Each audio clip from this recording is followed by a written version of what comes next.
subeti. Meu lapo mai kio kalandi meu mai vai tabi na mata ni bas bagi kio kalandi. Matang ni kuwa awal mai New Zealand na non sa lebu may vai tabi na matakalele ni kuwa may Middlemore Hospital.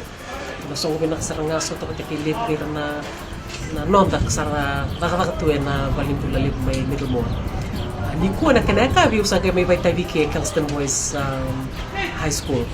Bondo na songo binaka dona kana non sa may bang takira na daliway biti dui kai may biti mera may baka butu niyo takan na matinto ni silandi na non talendi na karabuli na may biti sa may buli binaka nongone dona kana ni na gumarang matanga wayaw ni may reda na non sa buli nongone ya nakatalangaw marata kan ni pambimbitang chiko na matinto ni silandi baka kina na bikur ni buli may buno ni bali ni takataka na naposa baka biti sa namataw ni posa baka biti ukila ni silandi sando baka toro chiko bawa suman na language week sa lak na rotuman language week na all the languages of the Pacific so maro takasarangaw bago na kay ira na bisureti mai may tigan na boni mataw ni posa baka biti ni silandi kela ni nakuribulin ko kilastan ko nangay mati ni baki nangay maraw taki kina na madaw ni bos ko bitin bante ni saga indonyo ito gani wasi liguli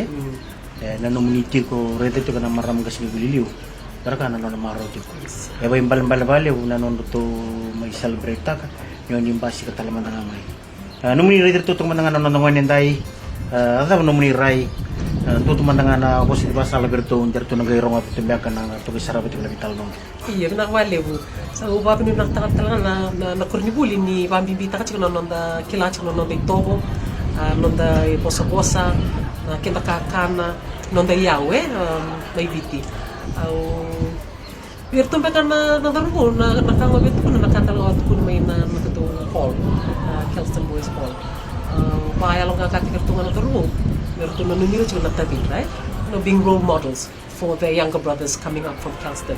We're on a year 13 next year. The ones who are going to be badged as prefects next year. They've got a huge responsibility, and I just want them to know that they're not going to be leaders only inside the school, but outside the school. In uniform or outside or out of uniform, you're going to be a leader, no matter prefect or not.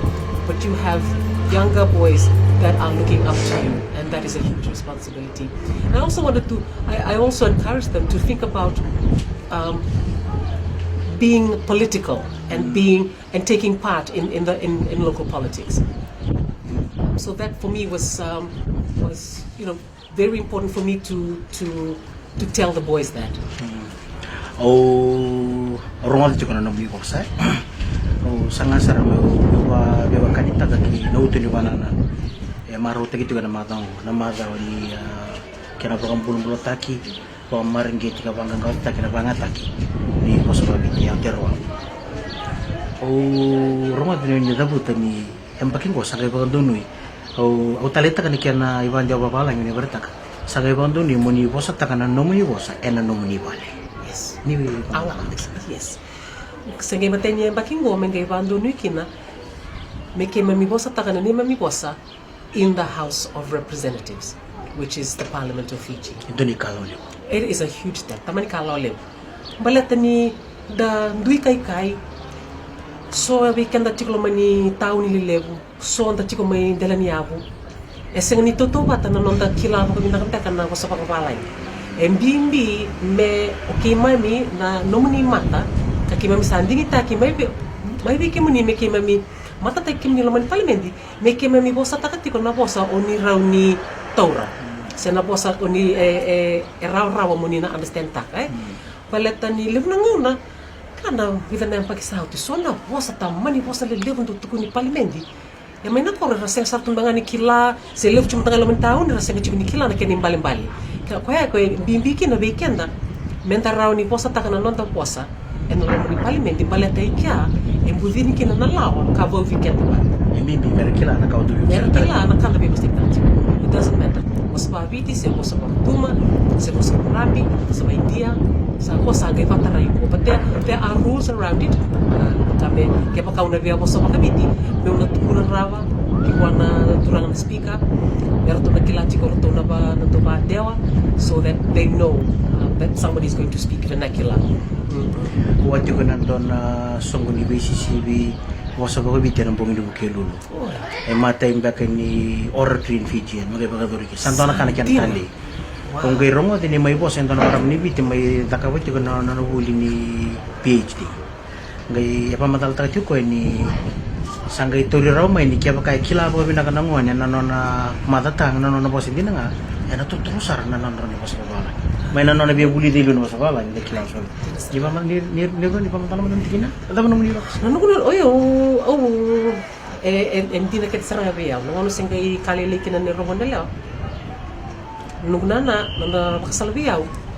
Wasa pakabiti be kwaya. Wasa pakabiti be kwaya. O kwa nagale buli wasa babalangi I kornibuli. But at the same time, it's very important for us men tandaw willy kami wrong, eh? Wasa pakabiti si wasa babalangi. Merong odo tiko ko. Merong odo tiko o ngone na kena itaw na wasa na pronunciation beka, eh? Iyo. Dumandangan ni ututi ni waso kila ni sa dendete ko sa ninotostal na ingay. Ako ba bininak nga ni ba itap tekim ni chiki sila. Kakila ni lips nga bikim ni sa duty bitimay na dapat na buna o sa ni kila sa ni bali lewakina yo ba binaka niyo ni sa nanumi biti chiki nga. Ba binaka niyo ni baka usted chiki ni ba ibiti pero nanumi matukupale. Nakapakalibu sa may rawat na pinakanom ni karabita Binisilandi. Bakal nga tekim ni chiko nga takalo na bay kaiso ni sa may sangati ko Binisilandi. Nasa wali.